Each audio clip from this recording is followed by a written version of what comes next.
Assalamualaikum warahmatullahi wabarakatuh. Bismillahirrahmanirrahim. Alhamdulillahirabbil alamin. Wassalatu wassalamu ala asyrafil anbiya wal mursalin sayyidina maulana Muhammad wa ala alihi wa ashabi ajmain, amma ba'du. Selamat bertemu kembali dengan saya Muhammad Ajib di channel Kampung Ilmu, channelnya orang-orang yang tetap istiqomah mencari ilmu. Pada kesempatan ini saya akan menyampaikan pelajaran ilmu mantek yang ke-39 yang akan membahas Al-Qadhiyah Asy-Syartiyah Al-Muttasilah Al-Ittifaqiyah. Qadhiyah Syartiyah Muttasilah Ittifaqiyah. Namun sebelumnya saya ingin mengulang sebentar. Qadhiyah dibagi dua. Satu Qadhiyah Hamliyah dan yang kedua Qadhiyah Syartiyah. Qadhiyah Hamliyah sudah kita bahas. Sekarang Qadhiyah Syartiyah. Qadhiyah Syartiyah dibagi menjadi dua. Satu Qadhiyah Syartiyah Muttasilah dan dua Qadhiyah Syartiyah Munfasilah. Kemudian Qadhiyah Muttasilah ini sudah kita bahas juga. Itu dibagi menjadi dua. Qadhiyah Muttasilah Al-Luzumiyah ini sudah kita bahas pada pertemuan sebelumnya. Dan sekarang ini nanti kita akan mempelajari Qadhiyah Al-Ittifaqiyah. Qadhiyah Syartiyah ini rumusnya Qadhiyah Hamliyah plus Qadhiyah Hamliyah sama dengan Qadhiyah Syartiyah. Namun Qadhiyah Hamliyah yang pertama ini harus ada dusarti atau syarat. Qadhiyah Hamliyah yang kedua ada jawabnya. Nah, kalau itu disusun maka menjadi Qadhiyah Syartiyah. Contoh, kullama tola'at asyamsu fannaharu maujudun. Kullama tola'at manakala terbit apa asyamsu matahari, fannaharu maka siang itu maujudun terjadi. Qadhiyah yang pertama tola'at syamsu itu disebut muqaddam, dan qadhiyah yang kedua itu disebut tali. Jadi hubungan muqaddam dan tali ini kalau senantiasa ada hubungan timbal balik maka disebut al-luzumiyah. Saya ulang lagi, Qadhiyah Syartiyah Muttasilah ialah qadhiyah yang terdiri dari dua qadhiyah hamliyah. Yang pertama itu disebut muqaddam dan itu harus ada syaratnya, dan yang kedua disebut tali. Dua qadhiyah tersebut saling terikat dan saling berhubungan. Ada yang senantiasa hubungan itu sifatnya hakiki, ada hubungan timbal balik, ada yang hubungan sifatnya kebetulan. Nah, Qadhiyah Syartiyah Muttasilah ini ada dua macam. Satu Qadhiyah Luzumiyah. Qadhiyah Luzumiyah ialah qadhiyah yang mana hubungan antara muqaddam dan talinya berupa hubungan hakiki, hubungan yang tidak pernah terpisahkan. Ini merupakan hubungan yang senantiasa terjadi antara tali dan muqaddam dan secara timbal balik. Seperti tadi saya contohkan, ketika matahari terbit maka siang pun muncul atau terjadi. Jadi adanya siang itu karena matahari, dan adanya matahari itu menimbulkan siang. Itu merupakan hubungan yang sifatnya talazum atau timbal balik. Yang kedua qadhiyah ittifaqiyah, yaitu suatu qadhiyah yang tidak mengharuskan adanya hubungan hakiki. Maksudnya antara muqaddam dan tali tidak harus menyatu, tetapi terjadinya muqaddam dan tali itu hanya kebetulan saja, bersamaan atau ngepasi wae. Jadi tidak sifatnya senantiasa terjadi hubungan, tapi hanya kebetulan. Kalau yang pertama luzumiyah itu hubungan itu senantiasa terjadi secara timbal balik, sedangkan ittifaqiyah itu hubungan terjadi karena kebetulan. Saya ulangi, Qadhiyah Syartiyah dibagi dua, Qadhiyah Syartiyah Muttasilah, Qadhiyah Syartiyah Munfasilah. Kemudian berdasarkan hubungan tali dan muqaddamnya, ini ada dua. Satu hubungan hubungan yang sifatnya itu senantiasa ada hubungan timbal balik yang disebut luzumiyah. Dan yang kedua, hubungan ittifaqiyah yang sifatnya itu ngepasi atau kebetulan.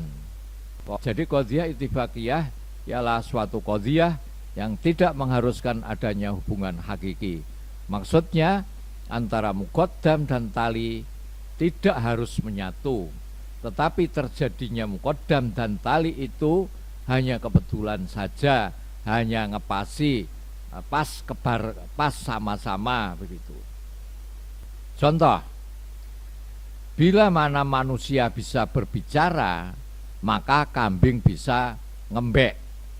Ya, ini manusia bisa berbicara dan kambing bisa ngembek itu tidak ada hubungan apa-apa. Ya manusia, kambing ya kambing, ngembeknya kambing itu tidak tergantung manusia, bicaranya manusia itu juga tidak tergantung pada kambing.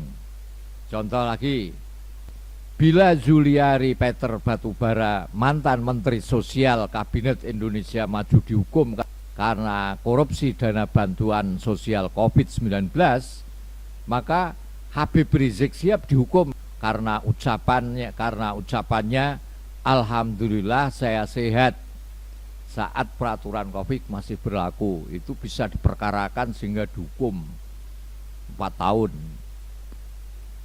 Nah, ini antara Batubara, antara Juliari Batubara dengan Habib Rizik ini tidak ada hubungan apa-apa. Sifatnya itu hanya kebetulan. Batubara mantan menteri itu dihukum, Habib Rizik juga dihukum. Contoh berikutnya, jika mereka suka menjilat penguasa, maka kami suka mengkritik penguasa. Jadi mereka yang suka menjilat penguasa itu tidak ada hubungannya dengan kami. Kami suka mengkritik penguasa itu juga tidak ada hubungannya dengan para penjilat. Sifatnya itu kebetulan, tidak talazum, tidak hubungan senantiasa timbal balik. Saya ulangi, al ittifaqiyah wa huwa allati laisa baina muqaddamiha wa taliha ittisalun haqiqiyun. Nah, ittifaqiyah yaitu hubungan antara muqaddam dan tali ini tidak bersifat hubungan yang hakiki. Contoh, kullama daqqal jarasu ta'akhkhara zaki qalilan minat dukhuli ila sofi. Kullama daqqa, ketika berbunyi apa al jarasu bel, ta'akhkhara terlambat siapa zaki qalilan sebentar anit dukhuli dari masuk ila sofi ke dalam kelas. Jadi ini bel itu dibunyikan itu tidak ada hubungannya dengan zaki, dan zaki itu masuk kelas itu juga tidak ada hubungannya dengan bel. Pas bel itu dibunyikan, tidak lama kemudian zaki masuk ke sekolah. Itu hubungannya sifatnya kebetulan. Idza kanal insanu natikon fattairu mugharridun. Jika manusia bisa berkata-kata, maka burung itu berkicau. Manusia berkata-kata itu tidak ada hubungannya dengan burung yang berkicau. Burung yang berkicau itu pun tidak ada hubungannya dengan manusia. Kalau memang pas ada orang ngomong kemudian ada burung berkicau, itu ya kebetulan saja. Jadi ittifaqiyah itu sifatnya kebetulan. Ittifaqiyah ini penghukuman atas benarnya tali berdasarkan atas pengasumsian benarnya muqaddam. Tapi pembenaran tersebut bukan disebabkan karena adanya hubungan antara keduanya, melainkan karena adanya faktor kebetulan, bahwa keduanya itu sama-sama benar. Contoh, jika para ulama berjuang demi tegaknya syariat Islam, maka politisi berjuang demi tegaknya demokrasi. Jadi ulama yang memperjuangkan tegaknya syariat Islam itu tidak ada hubungannya dengan para politisi. Begitu juga politisi itu menegakkan demokrasi itu ya tidak ada hubungannya dengan syariat Islam. Hanya kebetulan kalau ada. Kalau dalam contoh di atas, idza kanal insanatikon, jika manusia itu berpikir, ini disebut muqaddam, fattairu mugharrid, itu disebut tali. Burung itu berkicau. Adakah keterkaitan antara keduanya? Tidak ada. Keduanya dihubungkan hanya karena kebetulan, bukan yang satu menjadi sebab bagi yang lain. Dan keduanya memang benar. Jadi keduanya itu memang benar. Ulama memperjuangkan syariat Islam itu ya benar, politisi memperjuangkan demokrasi itu ya benar. Manusia itu bisa berkata-kata, berpikir itu juga benar. Burung bisa berkicau itu pun juga benar. Muqaddam dan talinya, keduanya ini benar. Jadi benarnya itu bukan karena disebabkan oleh adanya muqaddam yang menjadi sebab atau tali yang menjadi sebab. Benarnya muqaddam itu tidak disebabkan oleh tali. Benarnya tali juga tidak disebabkan oleh benarnya muqaddam. Tapi kedua-duanya itu memang benar. Nah, keduanya itu terhubung dan terkait sekali lagi karena faktor kebetulan. Silakan kamu buat contoh sendiri yang banyak. Semakin banyak kamu buat contoh, maka kamu semakin paham. Assalamualaikum warahmatullahi wabarakatuh. Muhammad Ajib.